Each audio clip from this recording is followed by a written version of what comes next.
Praise Praise the Lord. Praise Thank you, Deep. Lord. Praise the Lord. और आज हम शुरू करते हैं एक छोटी सी प्रार्थना दुआ से। स्तुति स्तुति स्तुति स्तुति स्तुति आपकी स्तुति हो प्रभु। धन्यवाद करते हैं पिता इस सुंदर समय के लिए जो आपने हमें दिया, जो हमें हम सब बहनों को दिया ताकि हम यहाँ इस मीटिंग में जुड़ सके और आपके वचन को लाभ उठा सके। धन्यवाद करते हैं कि तूने मुझे एक ऐसा योग्य पात्र बनाया कि मैं आपके द्वारा आपके मुख से निकले हुए वचन को, आपके वचन को हमारे सबके बीच ला सकते। आपके पवित्र आत्मा की अगुवाई से इन वचनों को आप सबके सम्मुख ला सकते। प्रभु धन्यवाद करते हैं हर एक क्षण के लिए, इस मीटिंग के हर एक क्षण होने दे प्रभु के वचन जो भी आज वो मेरे मुख से जो निकलता है, जो भी वचन वो आपकी पवित्र आत्मा की प्रेरणा से प्रेरित होता है। मैं बोलूँ जो भी मैं बोलूँ प्रभु, जो भी मेरे मुख से निकले प्रभु वो आप मेरे द्वारा बोले प्रभु। आपके पवित्र आत्मा की अगुवाई प्रभु हर एक पल के लिए प्रार्थना करते हैं। हम सब यहाँ जब सबके लिए और सबके परिवार के लिए सभी के ये छोटी सी दुआ हम आपके प्रभु यीशु मसीह के नाम से मांगते हैं। सुनो ग्रहण।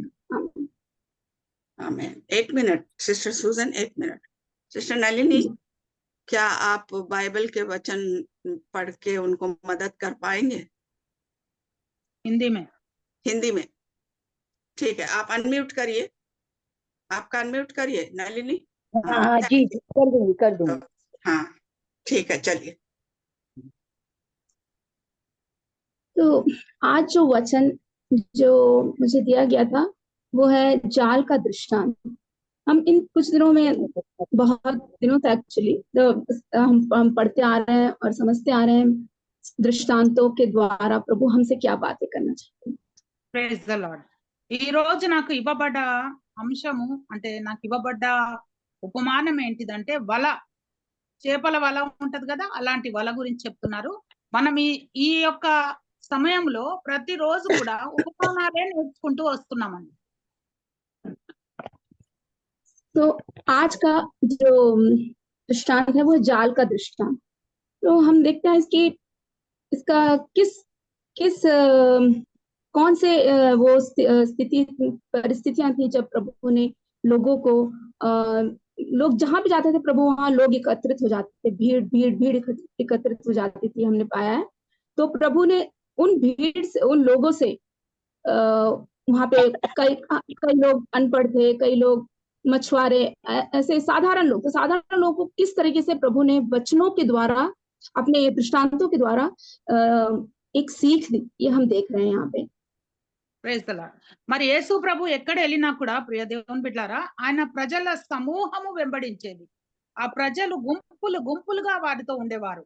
అయితే యేసయ్య వారి యొక్క ఆశపడిన ప్రాణాలను వాక్యముతో ఉపమానాల ద్వారా వారికి తేలికగా అర్థమవుటకు నేర్పిస్తూ ఉండేవారు. కాబట్టి మనం ఈ రోజు ధ్యానించబోతున్నాం.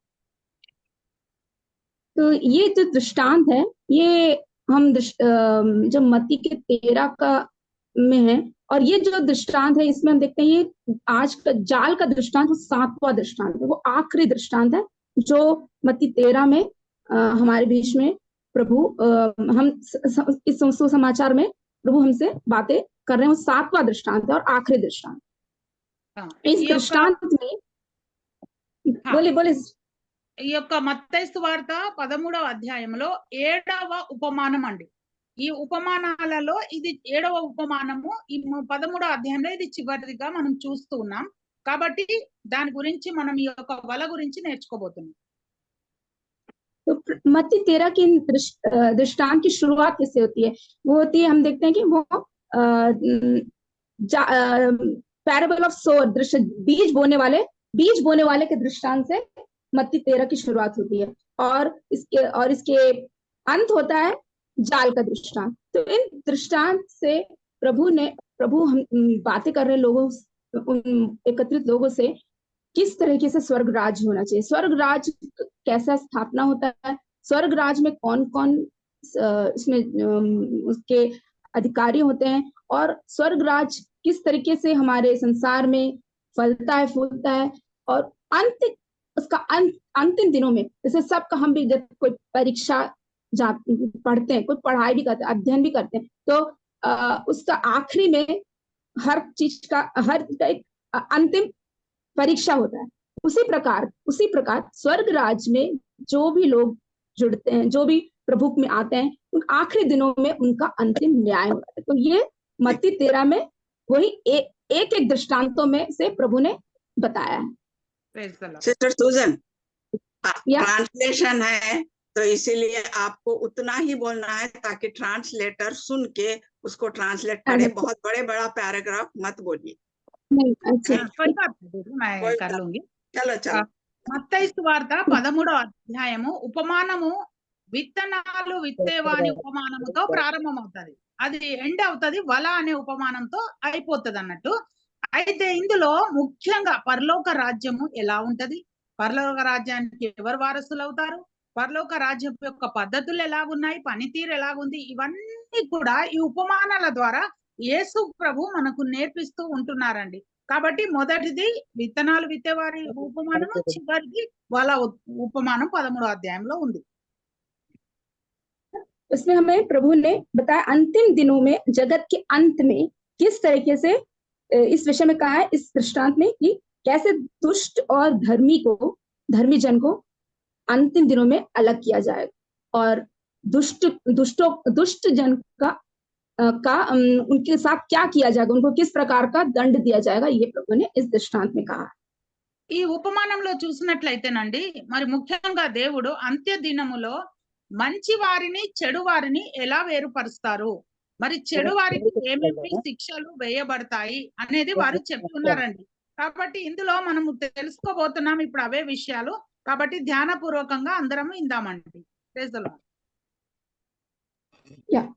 सो इन दृष्टांत से प्रभु का क्या उद्देश्य वो, जैसे मैंने कहा, बोलते उनमें कैसे, जैसे जंगली बीज के दृष्टांत में प्रभु ने बताया था कि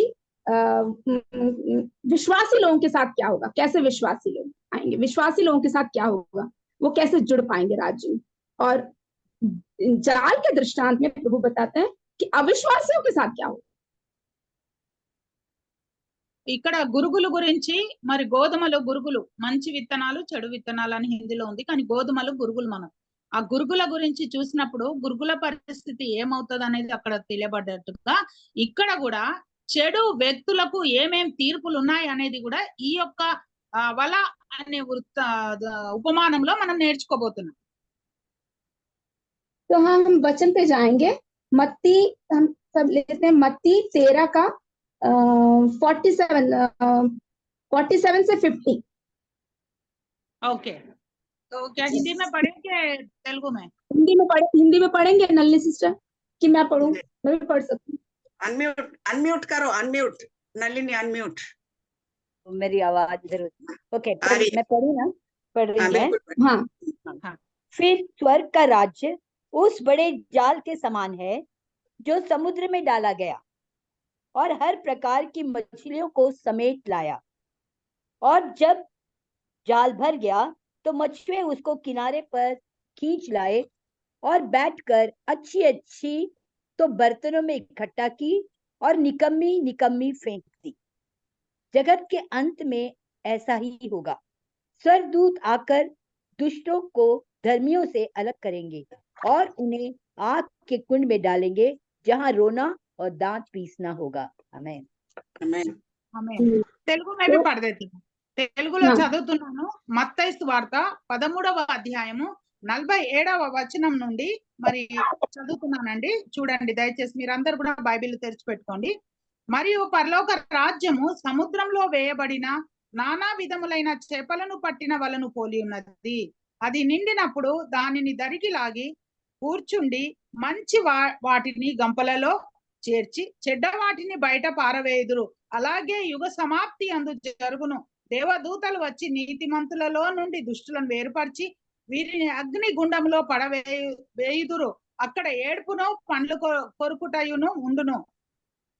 ప్రైజ్ ది లార్డ్. इन वचनों में हम ये देखते हैं कि प्रभु हमें सचेत कर रहे हैं कि क्या होगा अंतिम दिनों में। जैसे कि एक मछुआ समुद्र में जाता है, अपनी जाल को डालता है, मतलब जैसे स्वर्ग का राज उस बड़े जाल के समान है, जो जहाँ पे मछुआ जाके जाल डालता है, तो उसमें अब जाल डालता, जाल विभिन्न भिन्न प्रकार की मछलियां उसमें आ जाती है। उसमें कुछ अच्छी होती है, कुछ बुरी होती है, कुछ ऐसी होती है जो खाया नहीं जा सके, कुछ खराब है, तो सब कुछ और कुछ अच्छी होती है। तो मछुए का काम क्या होता है, मछुआ वो लेता है जाल को तट पे लाके उस अच्छी और बुरी मछलियों को अलग करता है, छांटता है। बुरी मछलियों को तो वो फेंक देता है और अच्छी मछलियों को वो अपना इस्तेमाल के लिए इस्तेमाल करता है। तो वैसे ही प्रभु बता रहे हैं कि मछलियों से वो बता रहे हैं कि जिस तरह से हमारे बीच प्रभु के लोग काम करते हैं और लोगों को प्रभु में लाने के लिए काम करते हैं, या अगुवे काम करते हैं, पास्टर्स काम करते हैं ना, प्रभु को लोगों को प्रभु में लाने के लिए। तो सबको लाते हैं, उसमें अच्छे भी लोग होते हैं, बुरे भी लोग होते हैं, और उन्हें प्रभु तैयार करते हैं, वो अगुवे तैयार करते हैं उन्हें एक अच्छा मसीह बनने के लिए तैयार करते हैं। तो क्या है, उसमें जो अच्छे जो होते हैं, धर्मी जन होते हैं, उन्हें प्रभु के राज में लिया जाता है, और बुरों को और जो दुष्ट होते हैं उन्हें अलग किया जाता है। Praise the Lord. ఇక్కడ చూసినట్లయితే ప్రియ దేవుని బిడ్డలారా, అసలు జాలరి పని ఏంటండి? జాలరి, చేపలు పట్టే జాలరి, ఆయన సముద్రంలోకో లేదా చెరువులోకో నదిలోకో వెళ్ళి వల వేస్తాడు. అందులో రకరకాల చేపలు ఆయన వలలోకి వచ్చేస్తాయి. కొన్ని మంచి, కొన్ని చెడు, కొన్ని మనం తినగలిగాయి, కొన్ని తినలేనివి, కొన్ని పడవేసేటి, కొన్నిసార్లు పాములు కూడా వస్తాయి చేపలతో పాటు. అవన్నీ కూడా తీసుకొని మరి వస్తాడు. ఆ జాలరి తీసుకొచ్చి అవి గట్టున వేసినప్పుడు అందులో మంచి మంచి చేపలను మాత్రమే తన యొక్క బుట్టలో వేసుకుంటాడు. అదొకటి ఉంటది కదా, మన తాటి కమ్మలతో అల్లిన బుట్టలు ఉంటాయి, ఆ బుట్టలో వేసుకుంటాడు, మిగతా అన్ని కూడా వేస్తాడు. అలాగే పరలోక రాజ్యము కూడా ఒక వలను పోలి ఉన్నది. ఒకసారి వల విసిరితే ప్రజల మీద అన్ని రకాల ప్రజలు అందులోకి వచ్చేస్తున్నారు. సువార్త అనే వల ద్వారా అనేకులు వస్తున్నారు, కానీ అందులో మంచివారు ఉన్నారు, చెడ్డు వారు ఉన్నారు, పనికొచ్చేవారు ఉన్నారు, పనికిరాని వారు ఉన్నారు. అలాగే సేవలో కూడా చాలా మంది నిజమైన సేవ, సమర్పితమైన సేవ, భారం కలిగిన సేవ, నిస్వార్థ సేవ చేసేవారు ఉన్నారు. అందరూ సేవకులే కాదు, అలాగే అన్ని చేపలు మంచి చేపలు కావు. కాబట్టి పరలోక రాజ్యము ప్రాముఖ్యంగా ఒక వలను పోలి ఉందండి. అందులో మంచివారు చెడువారు అందరూ కూడా కలిసి ఉంటారు. आमेन। तो इस तरह प्रभु बोलते हैं कि अंतिम दिनों में वो अपने स्वर्गदूत को भेजेंगे, और स्वर्गदूत अच्छे और बुरे, धर्मी और दुष्ट को अलग करेंगे, और दुष्टों का न्याय होगा। तो उन्हें इसी में कहा गया, जैसे 50 इसमें वर्ष में कहा, उन्हें आग के कुंड में डालेंगे जहां रोना और दांत पीसना होगा। मतलब उनका के साथ उनका अंतिम न्याय के बारे में बोला। ఓకే, అలాగే యుగ సమాప్తి అందు జరుగును. దేవదూతలు వచ్చి నీతిమంతుల నుండి దుష్టులను వేరుపరిచి వారిని అగ్నిగుండంలో పడవేయుదురు. అక్కడ ఏడుపును పండ్లు కొరుకుడును ఉండును. 49-50 వచనాల్లో అక్కడ దేవదూతలే వచ్చి వేరుతారట. మనం ఏరుకోవడానికి లేదు. మన పాస్టర్ గారికి నేను చాలా కానుకలు ఇచ్చిన, ఆయన వచ్చి ఏరుతాడు, నన్ను పక్కకు పెట్టుకుంటాడు, ఈ అయ్యగారితోనే జీవితాంతం బతికా, ఈయన నన్ను చూస్తాడు అనేది లేదు. అక్కడ దేవదూతలు వచ్చి మరి మనల్ని, ఏంజిల్స్ వచ్చి వాటిని, మంచి వారిని చెడు వారిని వారి వారి క్రియల చొప్పున ఉన్న వాటిని బట్టి వారు పక్కకు వారిని తీసేసి వేరుపరచడం అనేది జరుగుతుంది. వేరుపరిచి వెంటనే అక్కడ ఏం చేస్తున్నారంటే దుష్టులను అగ్ని గుండములో పడవేయుదురు. అగ్ని గుండంలో రెండే ఉన్నాయి, ఏడుపు అని ఏడుపు ఉంది, అని పండ్లు కొరుకుడు ఉంది. ఆ రెండు ఉన్నాయండి అక్కడ.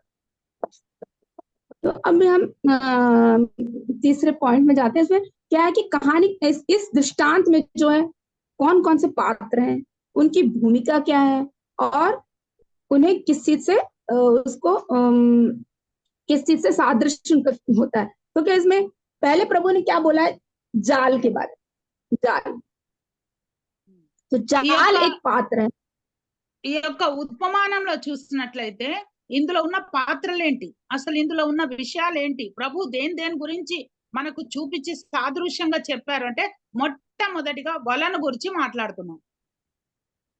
तो जाल हम क्या बोल सकते हैं, पूरा इसको पुराने समय में, उस समय में एक जाल को कहा जाता था कि उसको कहा जाता था ड्रैग नेट, पर जैसे महाजाल बोला करते थे, इंग्लिश में बोलते ड्रैग नेट। तो जाल कैसा होता था कि उसका चारों तरफ बहुत भारी चीज से डाला जाता था। उस भार और उसके उसके एक कोने को समुद्र के तट पे रखते थे, और मछुए दूसरे कोने को समुद्र के तल से ले जाके, और एक या दो नाव में ले जाके खींच के इस तरीके से मछली पकड़ते। మరి పాత కాలంలో చూసినట్టయితే వల అనేది ఇప్పుడు ఎలాంటి వలలు ఉన్నాయో కూడా ఐడియా లేదు. బట్ అప్పుడు వల పద్ధతి ఎట్లుండేది అంటే కింద అంతా దానికి బరువులు కట్టేవారు. కట్టి 2 పడవలలో లేదా నావలలో దాన్ని తీసుకెళ్లి సముద్రంలో వేసేవారండి. దాన్ని ఇంగ్లీష్ లో డ్రాగన్ అనేవారు. అయితే ఆ రకంగా దాన్ని వేసి డ్రాగనెట్ అనేవారు. అయితే డ్రాగనెట్ అనే వల తీసుకెళ్లి మరి వేసేవారు. వేసినప్పుడు అది ఒక సైడ్ బరువు ఉన్నది అందులో వేసి, ఇంకొక సైడ్ ది సముద్రపు గాని నది ఒడ్డున గాని ఒక దిక్కు పెట్టేవారు. ఎందుకంటే వారు లాగుతున్నప్పుడు దాన్ని లాగడానికి వారికి ఈజీగా ఉండడానికి. तो वहां पे उस समय में तो जैसे जाल नीचे से समुद्र से ले जाते थे, तब उसमें भिन्न भिन्न प्रकार की मछली आती थी। कहा जाता है उस टाइम, उस समय कहा जाता है 24 प्रकार की मछलियां हुआ करती थी इस गलीली की समुद्र में। 24 प्रकार की मछलियां, तो अलग अलग प्रकार की मछलियां उसमें फंसती। అయితే ఆ సమయంలో మరి ఆ గలీలీ అనే ప్రాంతంలో గనుక చేపలు పట్టిన వారు చెప్తారు 24 రకాలై ఉండేవి. ఆ పేతురు పట్టినప్పుడు అయితే 153 వచ్చాయి, అది వేరే విషయం. కానీ మిగతా మామూలు టైంలో మామూలు జాలర్లు పట్టినప్పుడు 24 వెరైటీ చేపలు అందులో ఉండేవండి. तो इसमें यही हम समझ सकते हैं कि अगर हम देखा जाए, सादृश्य यह है कि किस तरीके से प्रभु के जन लोगों को अपनी कलीसिया में लाते हैं। तो जाल को प्रभु के वचन को फैलाते हैं, और उन वचनों में अच्छे अच्छे अच्छे और बुरे हर प्रकार के व्यक्ति हमारी कलीसिया में आते हैं। तो उन्हें तो अगुवे का इसी तरीके से कलीसिया के पास्टर्स लोगों को जो भी हमारे कलीसिया में आते हैं उन्हें प्रभु में दृढ़ बनाते हैं। तो वो जाल का उसी प्रकार से विभिन्न प्रकार के लोग कलीसिया में आते हैं, बुरे भी होते हैं और अच्छे। మొదటిగా చెప్పినట్టుగా వల వేసినప్పుడు సువార్త అనే వల, వాక్యం అనే సువార్త వల వేసినప్పుడు రకరకాల 24 చేపలు వచ్చాయి కదా వెరైటీలు. అలాగే 24 కంటే ఎక్కువ రకాల మనుషులే వస్తారండి. వారిని సంఘంలోకి తీసుకొచ్చి సువార్త చేసి, స్వస్థత ప్రార్థన చేసి, కౌన్సిలింగ్ చేసి తీసుకొచ్చి వేస్తారు. కానీ ఆ తర్వాత ఆ సేవకులు వారిలో నుంచి మరి వారిని వేరుకొని వాళ్ళను సిద్ధపరుస్తూ ఉంటారు. ये जो जाल था, ये प्रतीक उन दिनों जाल का प्रतीक होता जाल को न्याय का एक प्रतीक दिया जाता है। जाल का अर्थ उसको प्रतीक का एक न्याय का, मतलब किस तरीके से न्याय जाता है। जैसे हम पढ़ सकते हैं पुराने नियम में हबाकुक 1 चैप्टर 1 14 से 15। हबाकुक 1 चैप्टर 1 14 to 15 पढ़ू मैं। ఏలికలేని చేపలతోనూ ప్రాకు పురుగులతోనూ నీవు నరులను సమానాలుగా చేసితివి. వాడు గాలము వేసి మానవులనందరినీ గుచ్చి లాగి ఉన్నాడు. ఉరులు బుక్కి చిక్కించుకొనుచున్నాడు. వాడు తన వలలో వారిని కూర్చుకొని సంతోషపడి గంతులు వేడుచున్నాడు. హబక్కు గ్రంథము 1వ అధ్యాయము 14-15 వచనం. हाँ पढ़ू मैं, पढ़ना हिंदी में? यस, हाँ पढ़ लीजिए। हाँ, ये है हबक्कू की पुस्तक, उसका पहला अध्याय 14 से लेके मैं पढ़ रही हूँ। तू क्यों मनुष्यों को समुद्र की मछलियों के समान और उन रेंगने वाले जंतुओं के समान बनाता है, जिन पर कोई शासन करने वाला नहीं है। वह उन सब मनुष्यों को बंसी से पकड़कर उठा लेता है और जाल में घसीटता और महाजाल में फंसा देता है। इस कारण वह आनंदित और मगन है। इसलिए वह अपने जाल के सामने बलि चढ़ाता है और अपने महाजाल के आगे धूप जलाता है, क्योंकि इन्हीं के द्वारा उसका भाग पुष्ट होता है और उसका भोजन चिकना होता है। परंतु क्या वह जाल को खाली करने और जाति जाति के लोगों को लगातार निर्दयता से घात करने से हाथ न रोकेगा। तो इसी में एक महाजाल का उस समय में महाजाल किससे कहा जाता था, इन वचनों से पता चलता है कि महाजाल से हर प्रकार के मछली इसको पकड़ने के लिए इस्तेमाल किया जाता है। तो उसका एक प्रतिरूप है, बस ऐसे तो इस दृष्टांत में प्रभु ने पहले हमें क्या बताया कि अब प्रभु पहली बार जब बुलाहट किया था, प्रभु ने कैसे बुलाहट किया था शिष्यों को, बुलाया था, उसमें हम देख सकते हैं मत्ती 4:19-20 में। यस, मैं पहले तेलुगु में पढ़ देते जाती, फिर बाद में सिस्टर हिंदी पढ़ेंगे तो अच्छा रहेगा। మత్తయి సువార్త 4వ అధ్యాయము 19-20 వచనాలు చదువుతున్నానండి. ఆయన నా వెంబడి రండి, నేను మిమ్ములను మనుషులను పట్టు జాలరుగా చేతునని వారితో చెప్పాను. వెంటనే వారు తమ వలలు విడిచిపెట్టి ఆయనను వెంబడించిరి. मत्ती 4 उसका 19-21 तक पढ़ना, 22 तक पढ़ना है। 19-20 यीशु ने उनसे कहा, मेरे पीछे चले आओ तो मैं तुमको मनुष्य के पकड़ने वाले बनाऊं। वे तुरंत जालों को छोड़कर उसके पीछे हो लिए। तो ये बताता है कैसे प्रभु ने ये पहले कलीसिया की स्थापना करने के पहले कैसे उन्होंने इस तरीके से अपने शिष्यों को बुलाया था। तो वो तो मछुआरे थे, तो उनको बोला कि अभी मछली को पकड़ रहे हो, लेकिन मैं तुमको मेरे पीछे आ जाओ और मैं तुम्हें मनुष्य को पकड़ने वाला बनाऊंगा। इस तरीके से इसमें एक समानता है कि प्रभु ने किस तरीके से कहा था कि मेरे पीछे आओ, मैं तुम्हें मछुआरे बनाऊंगा। तो आज के कलीसिया में भी हमारे जो पास्टर्स हैं, जो भी वो विश्वासियों को इसी तरीके से अपने कलीसिया में जोड़ते हैं। तो हम इसी प्रकार से वो लोगों को प्रभु के वचनों के सुसमाचार के द्वारा उन्हें अपने कलीसिया में लाते हैं। అయితే ఈ యొక్క వాక్యంలో మనం చూసినట్లయితే యేసు ప్రభుల వారు మరి నా వెంబడి రండి, నేను మిమ్మల్ని మనుషులను పట్టు జాలరులుగా చేతును అని చెప్తూ ఉన్నారు. అంటే వారు అంతకుముందు చేపలు పట్టే జాలరులుగా ఉన్నారు, ఇప్పుడు వాళ్ళను మనుషులను పట్టే జాలరులుగా నా వెంబడి వస్తేనే మీరు అవుతారు అని వారిని నా వెంబడించండి అని తన మార్గంలో తీసుకెళ్తూ మనుషులను పట్టు జాలర్లుగా వారిని పిలిచినప్పుడు వారన్ని విడిచిపెట్టి ఆయనను వెంబడించినట్టుగా మనం చూస్తున్నామండి. तो इसमें पता था जब जाल फेंका जाता है मछुआरे द्वारा, जाल जब फेंका जाता है तो उसमें कोई भेदभाव नहीं होता। उसमें तो कोई भी आ जाता है,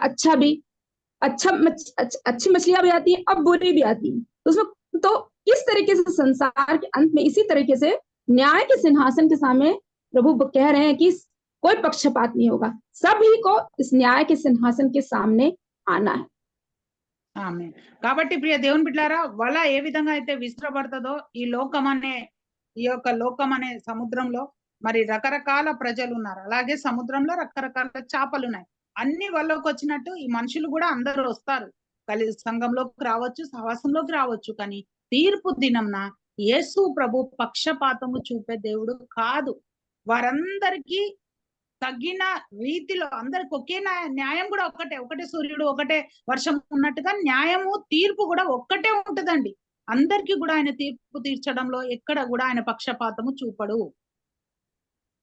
तो इसके बारे में हम प्रकाशित वाक्य में भी पढ़ सकते हैं। प्रकाशित वाक्य 20:11-12। ఓకే. మరియు ధవలమైన మహాసింహాసనమును, ప్రకటన గ్రంథము 20:11-12 వచనాలు. మరియు ధవలమైన మహాసింహాసనమును దాని యందు ఆసీనుడై ఉన్న యొక్కనిని చూచి తిని, భూమి ఆకాశములు ఆయన సముఖము నుండి పారిపోయెను, వాటికి నిలువ చోటు కనబడకపోయెను. మరియు గొప్పవారేమి కొద్దివారేమి మృతులైన వారందరూ ఆ సింహాసనం ఎదుట నిలవబడి ఉండుట చూచి తిని, అప్పుడు గ్రంథములు విప్పబడెను, మరియు జీవ గ్రంథమును వేరొక గ్రంథమును విప్పబడెను. ఆ గ్రంథముల యందు వ్రాయబడి ఉన్న వాటిని బట్టి తమ తమ క్రియల చొప్పున మృతులు తీర్పు పొందిరి. ఆమేన్, ఆమేన్. पढ़ू मैं 11 ना?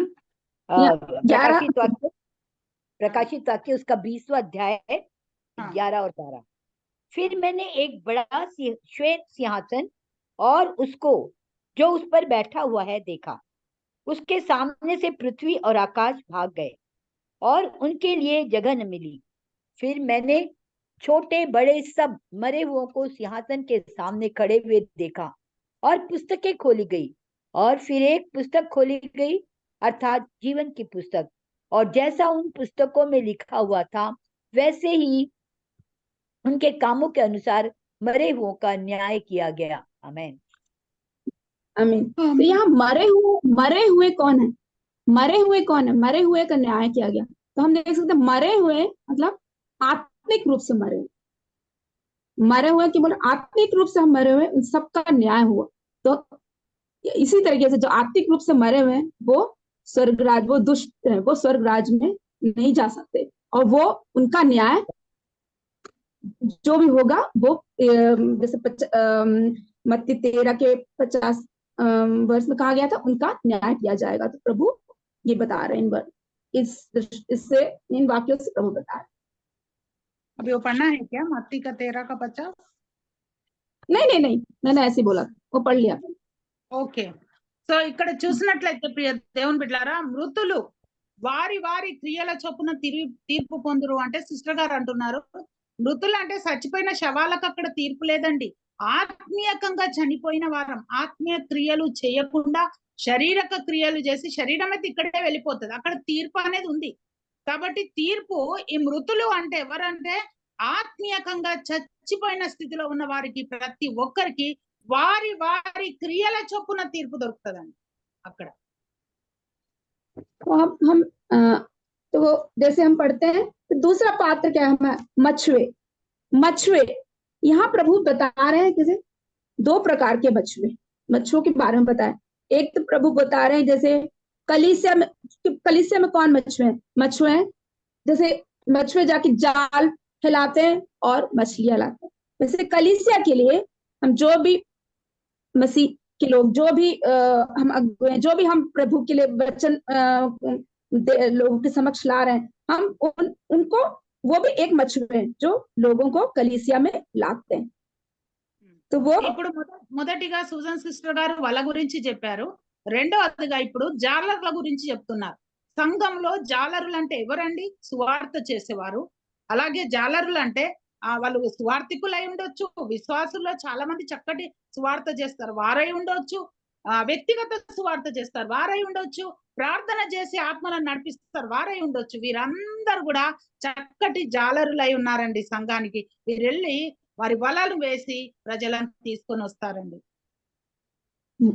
तो ये कैसा है कि कहते हैं स्वर्ग राज्य, जब हम प्रभु की प्रार्थना में भी कहते हैं ना कि जैसे आपका राज जैसे स्वर्ग पे है वैसे पृथ्वी पर भी हो। तो स्वर्ग में सिर्फ स्वर्ग राज नहीं होता, पृथ्वी पर भी स्वर्ग राज होता है, और उसका हम हर एक व्यक्ति उसके लिए कर रहा है। तो ये प्रतीक है स्वर्ग, पृथ्वी पर स्वर्ग राज्य। మనం పరలోక ప్రార్థన చెప్పినప్పుడు చేద్దాం. పరలోకమందున్న మా తండ్రి, నీ నామం పరిశుద్ధపరచబడును గాక, నీ రాజ్యం వచ్చును గాక, నీ చిత్తం పరలోకంలో జరుగుతున్నట్టు భూమి యందు జరుగును గాక. అంటే పరలోకంలో దేవుని చిత్తం కాదండి, భూమి మీద కూడా దేవుని చిత్తం జరుగుతుంది. దేవుని రాజ్యం భూమి మీద కూడా వస్తుందండి. కాబట్టి దేవుని రాజ్యం వచ్చును గాక అని మనం ప్రార్థన చేస్తూ ఉంటాం.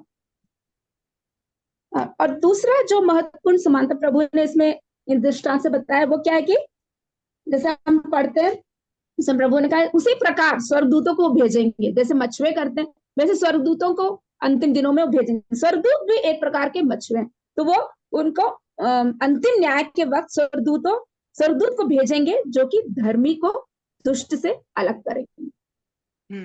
ఇక్కడ చూసినట్లయితే ఇప్పుడు మనము చర్చి తరఫున, సంఘం తరఫున సువార్త చేయడానికి సువార్థికులుగా మనం వెళ్తాం కదా, కానీ అంత్య దినాల్లో, చివరి దినంలో, తీర్పు దినములో దేవుడు దేవదూతలనే పంపిస్తాడండి తీర్పు తీర్చి వారి వేరుపరచడానికి. తీర్పు దేవుడే తీరుస్తాడు, బట్ వేరు చేసే పని దేవదూతలకు అప్పగించబడుతుందండి.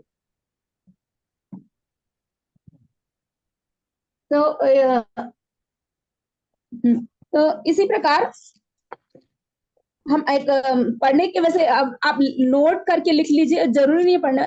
एजेकियल का 45 अध्याय का 47:10 उसमें भी प्रभु ने ये इसमें बताया हुआ है हमें कि विभिन्न प्रकार की महासागर में विभिन्न प्रकार की मछलियां मिलेंगी।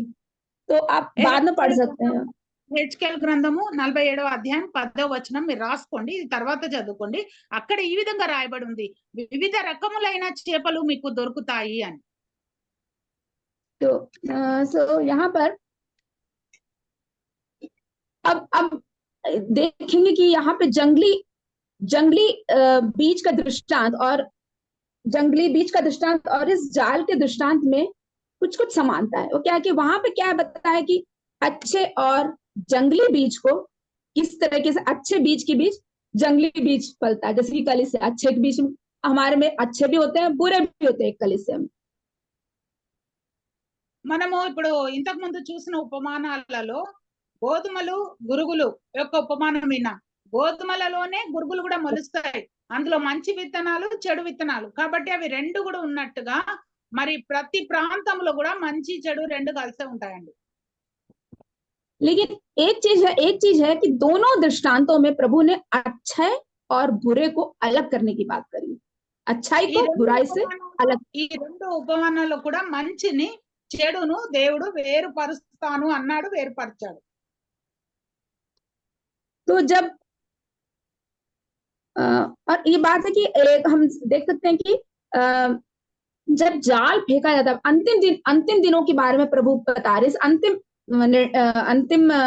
न्याय के बारे में। तो तो अभी तो जब प्रभु के दूसरे आगमन पर तो ये बोलते हैं जब जाल कैसा होता है, मतलब हम देख सकते हैं जाल जब फेंका जाता है, जाल जब तक मछलियों से भर नहीं जाता, मछलियां उसे खींचते नहीं, उसे तट पे नहीं लाते जब तक कि भर नहीं जाता, भरने के बाद ही लाते हैं। तो क्या मतलब उसी प्रकार प्रभु हमारा अभी नहीं खींच के अभी उस न्याय नहीं होगा, अंतिम समय में न्याय होगा। प्रभु सबका इंतजार करते, सभी को अपने राज्य में लाने का इंतजार। చూడండి, ప్రభు ఇప్పుడే వల వేసి లాగట్లేదండి. వల వేసి గనుక ఇప్పుడే గనుక అందులో తీసుకున్నట్టయితే వల నిండదు. కాబట్టి ప్రభువు మరి వెయిట్ చేస్తున్నాడు. ఆయన తన యొక్క ప్రజలందరూ కూడా రావాలని, వాళ్ళందరూ కూడా చివరిసారి వేసే వల, పెద్ద వల ఉంటది, అందులో అందరూ కూడా రావాలనే ప్రభు ఆశ కలిగి ఉన్నాడండి. వారి కోసమే చూస్తున్నాడు, ఇప్పుడే ఆ వల లాగబడట్లేదు. इसलिए तो कहा जाता है कि अभी अंतिम समय है, तो हमें ये प्रयास करना चाहिए कि जितने भी हमसे हो सके, जितने भी लोगों को, सभी को स्वर्ग राज में हमें प्रभु का सुसमाचार सुनाना है और उन्हें लाने की कोशिश करना है स्वर्ग राज में, क्योंकि प्रभु ये नहीं चाहते कि कोई भी नष्ट हो। ఆమేన్. కాబట్టి ప్రియ దేవుని బిడ్డలారా, మనం అంత్య దినములోని అంత్య సమయంలో ఉన్నాము. కాబట్టి వీలైనంత వరకు మనుషులను మనం ప్రభు రాజ్యంలోకి చేర్చే పని చేయాలి. ఎందుకంటే ప్రియ దేవుని బిడ్డలారా, దేవుడు ఆలస్యం చేయక వచ్చేస్తున్నాడు, ఇదిగో త్వరగా వచ్చుచున్నాడు అంటున్నాడు. కాబట్టి మనం త్వరపడి మనం వీలైనంత వరకు మనము ప్రజలను, ఆత్మలను రక్షించాలి. तो अब हम देखेंगे तो हम पहले में बता चुके हैं, लेकिन फिर भी तीसरा पात्र क्या है? स्वर्गदूत भी प्रभु ने एक पात्र, स्वर्गदूत को भेजेंगे, स्वर्गदूत अलग करेंगे पता है, स्वर्गदूत भी एक पात्र है। तो वो भी जैसे कहा था मैंने, वो भी मछुए के समान है, और जो लोगों का आखिरी वक्त पे प्रभु स्वर्गदूतों को भेज के इन अच्छाई और बुराई को अलग करेंगे। तो वो भी एक पात्र है। ఇక్కడ చూసినట్లయితే మొదటి పాత్ర వల, రెండవ పాత్ర జాలరులు, మూడో పాత్ర దేవదూతలండి. దేవదూతలకు అంత్య దినాల్లోనే పనిస్తాడు దేవుడు. వాళ్ళు అప్పుడే వచ్చి ప్రజలను వేరుపరిచే పని వారు ఇస్తారు. కాబట్టి వాళ్ళు కూడా ఒక పనికి పురమాయించబడి ఉన్నారండి. तो इस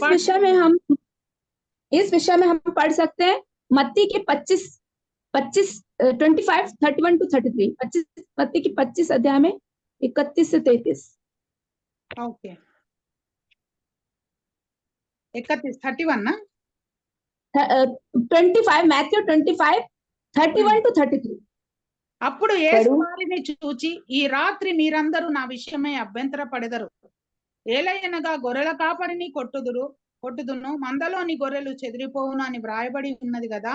నేను లేచిన తర్వాత మీకంటే అంతగా గలిలియకు వెళ్ళెదను. అందుకు పేతురు, నీ విషయమై అభ్యంతర పడని నేను ధన్యుడను.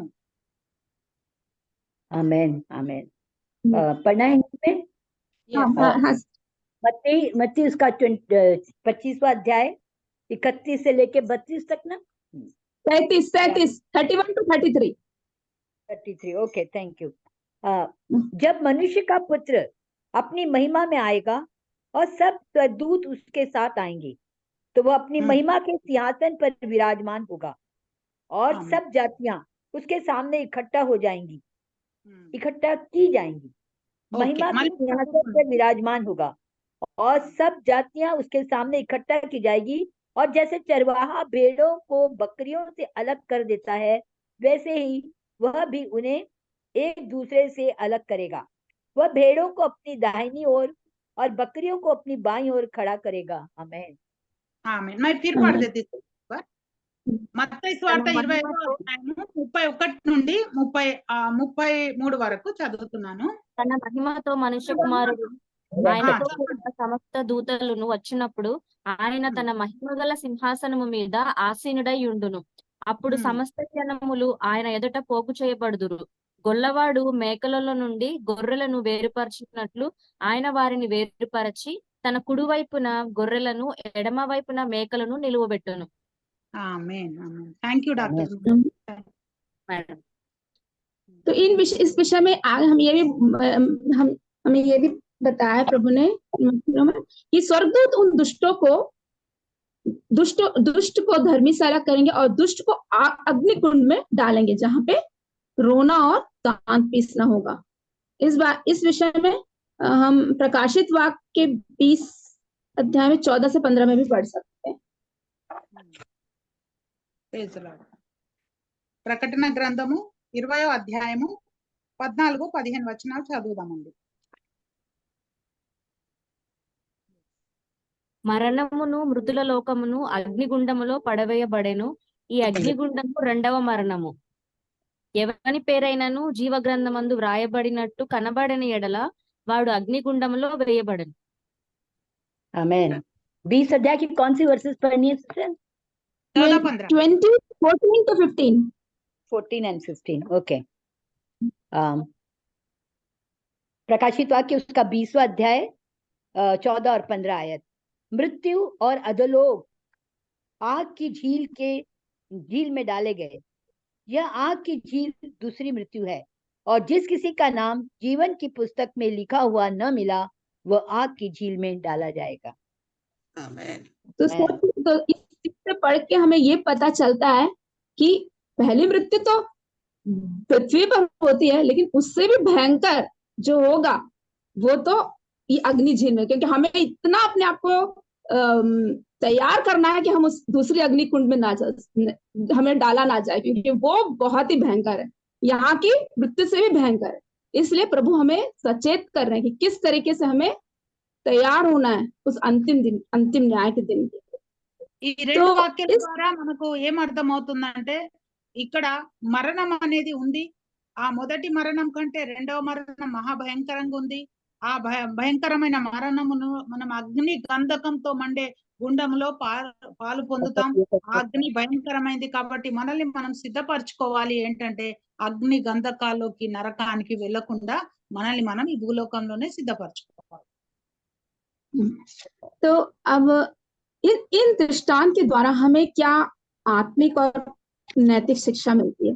तो इससे पता चलता है कि प्रभु हमें मत्ती के 28 में भी प्रभु ने हमें भेजा था, जब सब लोगों को भेजा था, जाओ लोगों को लाओ शिष्य बनाओ और उन्हें पिता पुत्र के नाम पे उन्हें बपतिस्मा दो। प्रभु ने किया था, क्यों किया था? क्योंकि ताकि ये सुसमाचार सब तरफ जा सके। तो ये हमारे ये है कि सुसमाचार जो होता है वो सबके लिए। మరి యేసు ప్రభు మనకు మత్తయి సువార్త 28వ అధ్యాయం 18-20 వచనాల్లో, కాబట్టి మీరు వెళ్ళి సమస్త జనులను శిష్యులుగా చేయుడి, తండ్రి యొక్కయు కుమారుని యొక్క పరిశుద్ధాత్మ నామంలో వారికి బాప్తిజం ఇచ్చుచు నేను మీకు ఏ సంగతులు ఆజ్ఞాపించినో అవి వారికి బోధించుడి, యుగ సమాప్తి వరకు సదాకాలం ఉన్నాను అని మనకెందుకు వాగ్దానం ఇచ్చారు, ఎందుకు ఆజ్ఞ ఇచ్చారంటే సువార్త రక్షణ అనేది ప్రతి మానవునికి ప్రతి భాషలో ఉన్న వ్యక్తికి అవసరం. కాబట్టి మనం వెళ్ళవలసి ఉందండి. అందరినీ దేవుని రాజ్యంలో సంపాదించాలి, ఆ నరకం తప్పించాలి, అగ్నిలో నుండి లాగినట్టు వారిని లాగాల్సిందండి. उद्धार पर सबका अधिकार है, इसलिए हमें सबको सुसमाचार सब तरफ पहुंचाना है। ये प्रभु ने हमें दायित्व दिया है। ఈ రక్షణ అనేది ప్రతి వ్యక్తికి అవసరం అండి. రక్షణ ప్రతి వ్యక్తికి అందాలి. అందుకొరకే దేవుడు మనల్ని మధ్యవర్తులుగా ఈ భూలోకంలో పెట్టాడు, జ్యోతుల వలె పెట్టాడు. కాబట్టి మనం వారిని ఖచ్చితంగా రక్షణలోకి తీసుకురావాలి. दूसरी बात क्या है कि परमेश्वर जो है वो क्या है, सर्वज्ञ है, उनसे कुछ भी बात छुपा नहीं है। तो वो हमारे उनके सामने हमें कुछ भी बनने की जरूरत नहीं, वो दिलों को जांचने वाले परमेश्वर है। तो वो अविश्वासी और विश्वासियों में प्रभु फर्क जानते हैं। तो ये सीख भी हमें मिलती है। ఈ యొక్క ఉపమానము ద్వారా ఆత్మీయక నైతిక విలువలు మనకేం తెలుస్తున్నాయంటేనండి, మరి దేవుడు ప్రతి ఆత్మను రక్షించాలనుకుంటున్నాడు. కాబట్టి ఈ ఉపమానంలో మనం తెలుసుకోవాల్సింది ఏంటంటే ప్రతి ఒక్కరికి రక్షణ అనేది అవసరం. మనం వాళ్ళని రక్షణలోకి నడిపించాలి, వారిని రక్షించాలి అనేదే మనం తెలుసుకుంటున్నాం. और तीसरी बात यह है कि न्याय का होना, तो हम परीक्षा स्कूल में जाते हैं और तो हमें मालूम है अंतिम के दिन टेस्ट तो होता है, अंतिम परीक्षा होती है। तो न्याय का होना तो निश्चित है, उसमें से हम कोई भी बच नहीं सकता। ये भी, और जो भी अंतिम समय तक स्थिर रहता है, प्रभु में रहता है, उसका वो जरूर रक्षा को पाएगा, वो उद्धार को पाएगा। కాబట్టి మన పిల్లలందరూ స్కూల్కి వెళ్ళారు, మనం కూడా వెళ్తున్నాము. మనకు తెలుసు కదండి, చదువుకున్న తర్వాత మనకు ఒక ఎగ్జామ్ ఉంటది, ఒక పరీక్ష ఉంటది. అలాగే ఈ అంతిమ దినపు తీర్పు, అంతిమ న్యాయం అనేది ఒక ఎగ్జామ్ లాంటిది. ఆ పరీక్ష మనం అందరం తప్పకుండా జయించాల్సింది, నరకం నుంచి తప్పించుకోవాల్సింది. అయితే ఇప్పుడు పిల్లలు కదా ఎలాగైతే చదువుకొని ఎగ్జామ్ రాస్తే చదువుకున్న పిల్లలకు కాన్ఫిడెంట్ ఉంటది, అది ఏమన్నా రాని నేను రాస్తాను. చదువులేని దొంగలు ఉంటారు చూడండి, బడి దొంగలు, వాళ్ళకు ఉండదు. వాళ్ళకి ఎట్లయినా చిట్టీలు కొడదామా, అది కొడదామా, పక్కోని కొడదామా అన్నట్టుంటారు. ఈ పరలోకం పక్కోని కొట్టేది కాదు, చూసి రాసేది కాదు, చిట్టీలు లేవు. కాబట్టి మనమే అలాగా మనల్ని మనం సిద్ధపరచుకుంటే తప్పకుండా నరకము తప్పించుకోగలుగుతాం. और ये भी है कि जैसे कि आज सिर्फ ये जाल जो है, जाल बारे में प्रभु ने जो कहा है, वो जाल सिर्फ मछली पकड़ने का सिर्फ साधन नहीं, उससे क्या है, उसका आत्मिक अर्थ क्या है, बटोरना, शामिल करना या संरक्षण करना। तो इस तरीके से जो कलीसिया के अंग में वो हर प्रकार की अच्छी या बुरे व्यक्ति को, सभी को कलीसिया में लाते हैं, सभी को सुसमाचार देते हैं, और सभी को तो उद्धार को सुसमाचार फैलाने का जो दायित्व है वो कलीसिया के पास्टर्स अब सबका है। तो इस प्रकार से ये ये जाल इसका भी प्रतीक है। వల యొక్క అర్థం ఏంటిది తెలుసా? ఒక ఆత్మీయ అర్థం ఏంటిదంటే, వల వేసినప్పుడు అన్ని రకాల చేపలను అందులో తీసుకుంటది. అట్లా మనం అందరినీ కలిపి తీసుకొని వచ్చే వారిగా ఆ వలను మన సంఘాల ద్వారా, మన సేవకులే కావచ్చు, మనమే కావచ్చు, ఎవరైనా లీడర్ అనేటువంటి ఆత్మను రక్షిస్తాడండి. సంఘ పాస్టరే రక్షించాలి, ఆ సువార్థికుడే పోవాలని కాదు. మనం ఎవరమైనా, మన ఇంటి పక్క వారు నశించిపోతున్నారు, ఇరుగు పొరుగు వారు. కాబట్టి మనం ఆ వలలో అన్ని రకాల చేపలను ఆ వల ఎలా తీసుకుంటుందో, దాని ఆత్మీయ అర్థం ఏంటంటే అందరినీ మనం కలుపుకోపోవాలి. వాడు మంచోడు, వీడు చెడ్డోడు అనుకుంటుంటే ఆ ఆత్మను తేలేము. కాబట్టి మనం తగ్గించుకోవాలి, क्षमिंచుకోవాలి, ప్రేమించుకోవాలి, అందరినీ కలిపి తీసుకొని రావాలి. तो इस तरह से प्रभु तो जाल है, एक तो प्रभु का जाल है, हमें पता चलता है, और शैतान का भी जाल है। तो हमें ये सीख मिलती है, हमें शैतान के जाल से अलग रहना। किस तरह से हमें पूरे सभी को इस शैतान के जाल से, हम सबको इससे बचना है। तो शैतान का जाल क्या है? अलग अलग विभिन्न चीजों की अभिलाषा में होती है, नई नई चीज पाने की इच्छा, या जो चीज हमें हमारे लिए उचित नहीं है वो भी पाने की इच्छा। तो ये सब शैतान का जाल है। इस चीजों से हमें बचना है। तो वो बताते हैं हमें उन्हें इससे सचेत रखना।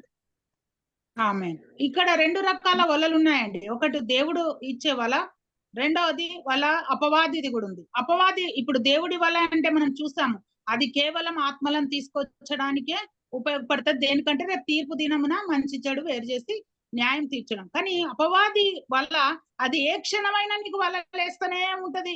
ఈ లోకానుసారమైన వలలు, ఆశలు, అభిలాషలు, కోరికలు, ఆ దేవుని చిత్తం కాని అని సేవలో కూడా ఇంకెక్కువ వస్తుంది. ఇది చేయి నీకు ఇట్లా పేరు వస్తుంది, ఇది చేయి నీకు ఇట్లా డబ్బు వస్తుంది, ఇదే చేయి నువ్వేంది ఇవాళ ఇట్లున్నావు అట్లున్నావు అని నీకు వలలు వలలు వేస్తూ ఉంటది. ఆ ఉరి నుండి, ఆ వల నుండి, అపవాది వల నుండి నువ్వు తప్పించుకుంటూ ప్రతి క్షణం కాపాడుకుంటూ ముందుకు నడవాలి. तो और इससे हमें एक और जो महत्वपूर्ण शिक्षा क्या मिलती है, एक और मिलती है कि प्रभु हमें निरंतर हमेशा पुकार रहे हैं।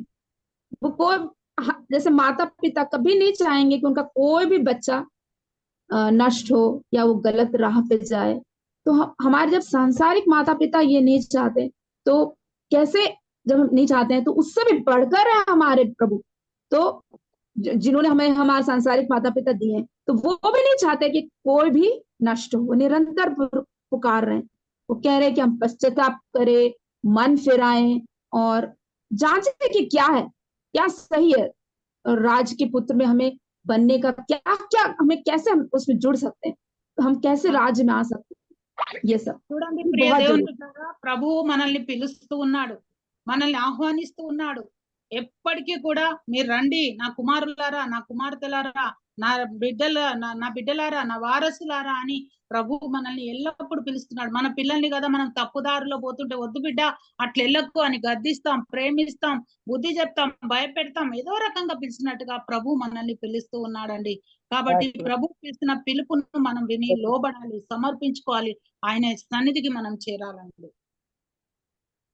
तो अब मैं आखिरी एक पॉइंट, तो हमारा अपना इससे हमारा अपना प्रकाशन क्या है, मतलब प्रकाशन जो मेरा अपना तो इससे मिला। तो ये बात इस दृष्टांत में क्या प्रभु ने क्या दिया है, एक पूरा मत्ती 13 में पूरा हर एक राज्य के बारे में प्रभु ने बताया था। आखिर में जाके प्रभु बता रहे एक चेतावनी है, ये दृष्टांत जाल का दृष्टांत क्या, एक चेतावनी है कि मेरे बच्चों, ये हर कोई अपने आप को, अपने मन को जांचे और सही समय में प्रभु को अपनाकर राज्य में शामिल हो जाए। तो ये एक चेतावनी है। ఆమేన్. 13వ అధ్యాయంలో మత్తయి 13లో అన్ని రకాల ఉపమానాలు ఉన్నాయి, కానీ చివరి వల అనే ఉపమానం ఉంది కదా, ఇది హెచ్చరికతో కూడిన ఉపమానం ఉందండి. ఎందుకంటే మనకు ఒక హెచ్చరిక చేస్తున్నాడు. అక్కడక్కడ హెచ్చరిక బోర్డులు ఉంటాయి, అక్కడ రోడ్డు బాగాలేదు అటు వెళ్ళకండి అని, కరెంట్ ఉంది ముట్టకండి అని, అలాంటి హెచ్చరికలు ఉంటాయి చూసారా. అలాగా దేవుడు మనల్ని హెచ్చరిక చేస్తున్నారు. నా బిడ్డలారా, వల ఉంది, అపవాది వల ఉంది, అందులో పడతారు, నా వల ఉంది, అంత్య దినాల్లో మరి దేవదూతలే ఉంటాయి అక్కడ, మిమ్మల్ని వేరుపరిచేస్తాయి అని మనకు ఒక హెచ్చరికగా ఈ యొక్క సందర్భాన్ని, సాదృశ్యాన్ని ఇస్తున్నారు. इस तरह से प्रभु ये बता रहे हैं कि कई ये बुलाहट है उन लोगों के लिए जो कि प्रभु की पुकार को सुनकर भी कभी कभी अनसुनी कर देते हैं। तो उनको प्रभु चाहते कि हर कोई भी नष्ट ना हो और स्वर्ग राज्य में प्रवेश कर सके। जब तक की समय है, जितने भी आ सके प्रभु चाहते सबको, किसी को भी छोड़ना नहीं चाहते वो। तो ये उन लोगों के लिए पुकार है। तो प्रभु बताते कि बुराई और पाप के जो संसार में है, तो उन सबको उन्हें अवसर दे रहे हैं ताकि जो बुराई को अंत करके अच्छाई में आ सके। तो न्याय का दिन निकट। దేవుడు మనల్ని పిలుస్తూ ఉన్నాడండి, ప్రతి ఒక్కరిని పిలుస్తున్నాడు, న్యాయ సింహాసనం ముందు నిలబడడానికి సిద్ధపరుస్తున్నాడు, పిలుస్తున్నాడు, చేతులు చాపి పిలుస్తున్నాడు. కాబట్టి మనం సిద్ధపడదాం, ఆయన యొక్క పిలుపును లోబడదాం. కొంతమంది అటు ఇటు ఉంటారు, క్రైస్తవులుగానే ఉంటారు, సేవలో కూడా ఉంటారు, దేవుని వాక్యాన్ని వినరు, అలాగా జీవించారు. దేవుని వాక్యం చదువుడు ప్రసంగించుడు కాదండి, దాని ప్రకారం జీవించుడే గొప్ప విషయం. కాబట్టి ఆ విషయంలో దేవుడు మనకు హెచ్చరిక చేస్తాడు. इस प्रकार के इस दृष्टांत के समान थोड़ी बहुत अलग से क्रॉस रेफरेंसेस दृष्टांत और है, मतलब रेफरेंस वर्सेस है।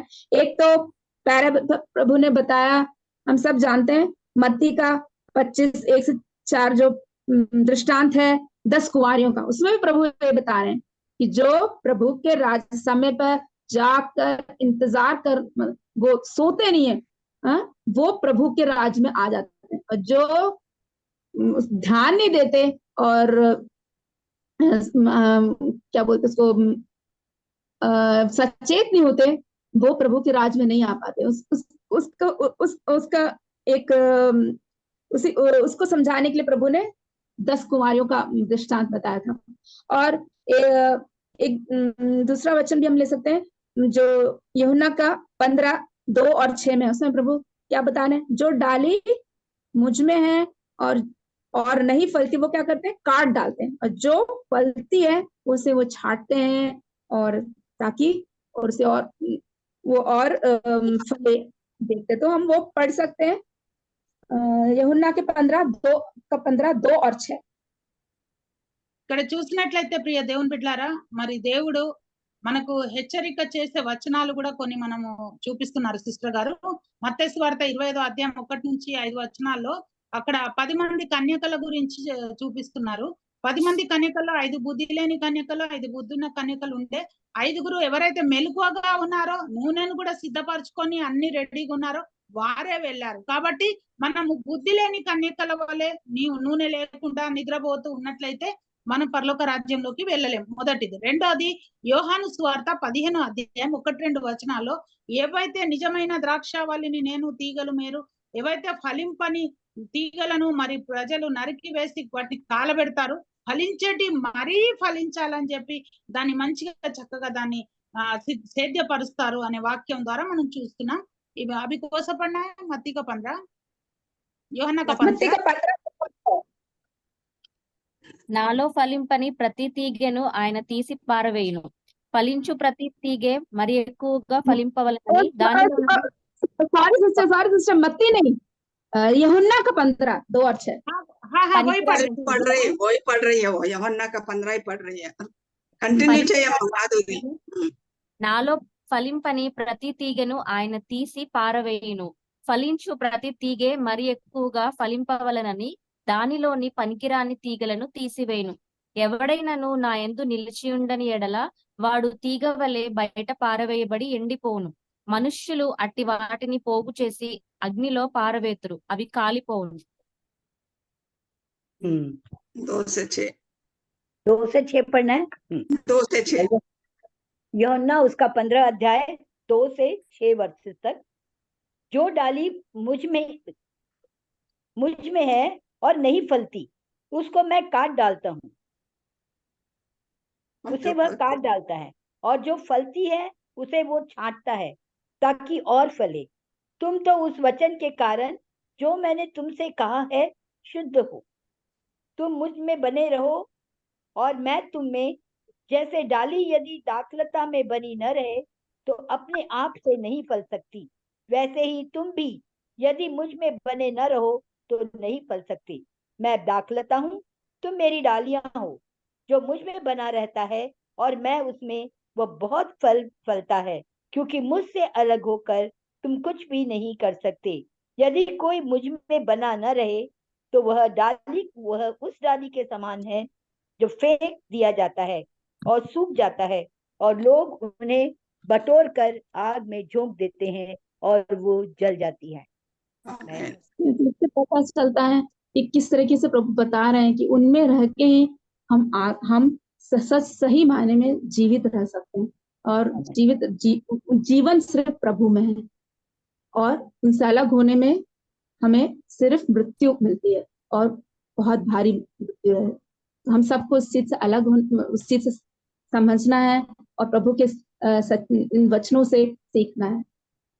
ఇక్కడ యోహాను సువార్తలో చూసినట్టయితే ద్రాక్షవల్లిగా ప్రభు చూపించుకుంటూ తీగలుగా చెప్తున్నారు. తీగలు అంటకట్టబడి ఉంటేనే జీవం ఉంటదండి. అంటకట్టబడని తీగలు కొమ్మలు ఉన్నట్లయితే వాటిని నరికివేయడమే, అవి ఎండిపోతాయి, ఫస్ట్ నరికివేయబడతాయి, అగ్నిలో కాల్చబడతాయి. అలాగే మన ఆత్మీయ జీవితాలు కూడా ఉంటాయండి. దేవునితో అంటకట్టబడి ఉన్నప్పుడే దేవుడు మనల్ని దీవిస్తాడు, తన పరలోక రాజ్యానికి సిద్ధపరుస్తాడు. దేవుడు మిమ్మల్ని దీవించును గాక. ఆమేన్. Thank you.